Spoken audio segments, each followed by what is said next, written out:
शाहिद साहब और सुहेल अहमद साहब, सर बहुत बहुत वेलकम। आप लोग भी आज प्रिविलेज फील करोगे मेरे आके बैठे आप हुए। ये कह सकते हैं कि एक लेजेंडरी आर्टिस्ट और एक साथ उनका फैन। सर ये आपका बड़ा फैन। मैं तो आपको सबसे पहले शुक्रिया अदा करूंगा कि आपने शाहिद साहब के साथ मुझे बैठने का मौका दिया। सर आपका अपना फन सर लाजवाल है और ज़बरदस्त है। शाहिद साहब से शुरू कर लेते हैं। जी हाँ जी। सर कैसा एक्सपीरियंस रहा आपका फिल्म में काम करने का? क्योंकि ज़िंदगी में आई थिंक पहली दफ़ा आपने किसी लीडर का रोल प्ले किया है अपने कैरियर में। हाँ, this was the first time कि बड़ी मुश्किल में पेश आया मैं आपके साथ काम करते हुए, लेकिन आपने बहुत अच्छा काम लिया मुझसे। मुश्किल में क्यों आए आप? मुश्किल में इसलिए कि बहुत सारी चीज़ें ऐसी थी जो कि मैं आपको बताना चाहता था, आप सुनना नहीं चाहते थे, लेकिन चूँकि मैं आपके अंडर काम कर रहा था एज ए आर्टिस्ट, तो मुझे काफ़ी मुश्किलें पेश आई, लेकिन it was a wonderful character. मुझे बड़ा अच्छा लगा आपके साथ काम करते हुए और जिस मेहनत से आपने काम किया। मेरा ख्याल है वन मैन शो कहूँ तो बुरी बात नहीं होगी, क्योंकि सारे जितने भी बोझ थे वो आपने अपने कंधे पे खुद उठाए हुए। सही। It is a big honour and I pray to God इंशाल्लाह ताला इस फिल्म को बहुत अच्छा जाना चाहिए। कितना डिफरेंट रोल था आपका दूसरे रोल से, अगर रोल की बात की जाए? बिल्कुल डिफरेंट था, absolutely. It was for the first time. आपने खुद भी ढाका फॉल होते हुए देखा हुआ है, उसके साथ किस तरह जी, relate मैंने 71 मैं लोगों को बता दूं, मुक्ति बहानी एक मिलिशिया थी 1970 के अंदर, जो एक सिविल वॉर जिसे शुरू की हुई थी पाकिस्तान के ईस्ट विंग के अंदर आज़ादी के लिए, बंगाली नेशनलिज्म के नाम पे। तो वो थी तो अवामी लीग या शेख मुजीब के अंडर, लेकिन उसमें जो मुक्ति बहानी के हेड थे उनका रोल फिल्म स्टार शाहिद साहब ने किया। तो शाहिद साहब डिफरेंट आप बता रहे थे, किस तरह उसको अगर रिलेट करें, बांग्लादेश आपके सामने हमसे जुदा हुआ, वो कल भी हमारे भाई थे, आज भी हमारे भाई हैं। बिल्कुल बिल्कुल। तो आपने उनके सेंटीमेंट को रिप्रेजेंट किया है बेसिकली। हाँ, देखे, it's a kind of A movie, you know. ये फिल्म है, इसको किसी दूसरे वे में लेके जाना नहीं चाहिए। आई थिंक पॉजिटिव वे में लेके जाना चाहिए। वो आज भी हमारे भाई थे, कल भी हमारे भाई हैं और रहेंगे हमेशा। It was just what happened in 1971। ये उसकी एक कड़ी है और ये एक हकीकत के ऊपर मैंने है। और आई थिंक सो कि इस फिल्म को किसी नेगेटिव वे में लेके जाना नहीं चाहिए, पॉजिटिव वे में लेके जाना चाहिए। इसलिए it is a pure romantic movie. और देखिए, जब आप फिल्म बनाते हैं तो उसके साथ आने ताने बाने होते हैं जी। So it's one of them.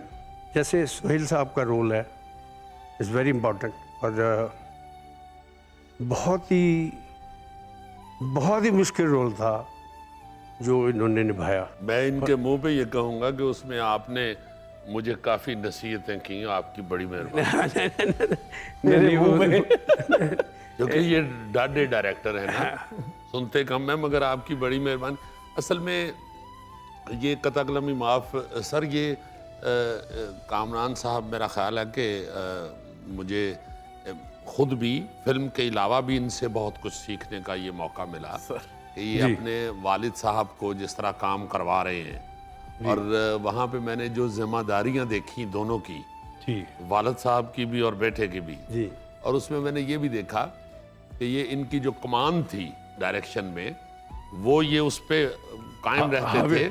मगर सही थी या गलत थी? नहीं, वो ठीक थी। ये भी आप माने कि आप जो शाहिद साहब कहते थे वो आप बाद में वो एक्सेप्ट भी करते थे कि ये डेफिनेट कहेंगे तो अच्छी बात ही ना जी कोई। वो आपके उस वक्त उस सिचुएशन में फिट हो रही है वो बात। वो जाहिर है आपके सामने सारी फिल्म है, वो उस वक्त एट द स्पॉट कोई जो बात आप कर रहे हैं, कोई भी सीनियर, तो वो कुछ ना कुछ जरूर दे जाती है हमें।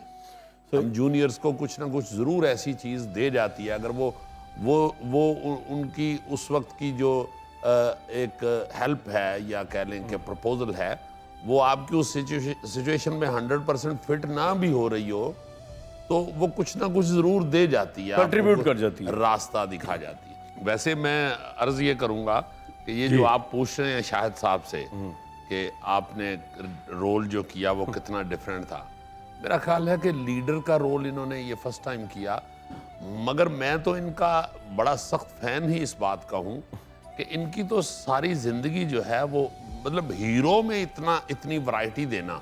जी जी। हमने चूंकि वो दौर था हमारा कि हम तो फिल्म वो जो एक होता है कि छुप के देख के आना वालदैन से, और वो एक अट्रैक्शन इतनी होती थी फिल्म की, हमने तो मतलब आपका ये जो मतलब है ये कहने का कि छुप के देख के आना एक उम्र का तकाजा की बात है। वो थे ना स्टूडेंट लाइफ थी, तो वालदैन कहते थे कि पढ़ो अभी, तो हम फिर भी वो आप लोगों की फिल्में ऐसी होती थी। जी जी और मैं कहना ये चाह रहा हूँ कि आपने जितनी वैरायटी दी हुई है हीरो में, जी जी मैं हैरान होता हूँ कि कहाँ अमराओ जहां अदा, जी कहाँ नौकर वोटी दा। जी आप देखे ना कि एक बड़ी अजीब वैरायटी है शाहिद साहब के काम में। और मैं आपको एक अर्ज करूं, मैं जब शौक में आ गया ना स्टूडियो, तो मैंने फर्स्ट टाइम शाहिद साहब को देखा तो इन्होंने पेंट कोट सूट पहना हुआ, तो ये गाड़ी से उतरे तो मुझे ऐसे लगा कि जैसे कोई आसमान से कोई रूह उतर आई है। तो वो इतने मुझे प्यारे लगे कि मेरे जहन में आया कि भाई सूट तो इनसे अच्छा किसी और एक्टर को नहीं लग सकता। अच्छा, ये अब मैं उसके साथ उसका मजा ले रहा हूँ। कुछ ही दिनों के बाद मैंने देखा इन्होंने धोती कुर्ता पहना हुआ, तो ये गाड़ी से उतरे, ऐसी अजीब वो टाइमिंग थी, तो मैंने कहा धोती कुर्ता इनसे अच्छा तो किसी को नहीं लग सकता। थैंक यू तो ये इन्होंने तो माशाल्लाह जो काम किया हुआ है शाहिद साहब ने, वो लेकिन तो, ये फिर भी डिफरेंट था सर, कहने का मतलब ये है। जी उनका बिल्कुल मतलब- डिफरेंट उनका है। मतलब कहने का ये है कि मैंने जो काम करवाया है नहीं, स्क्रिप्ट डिफरेंट था इनकी। वाकई डिफरेंट है। मगर आपके रोल की तरफ मेरे सर कहने का मतलब ये है कि इनके लिए डिफरेंट रोल करना जो है कोई मुश्किल नहीं है। नहीं होता।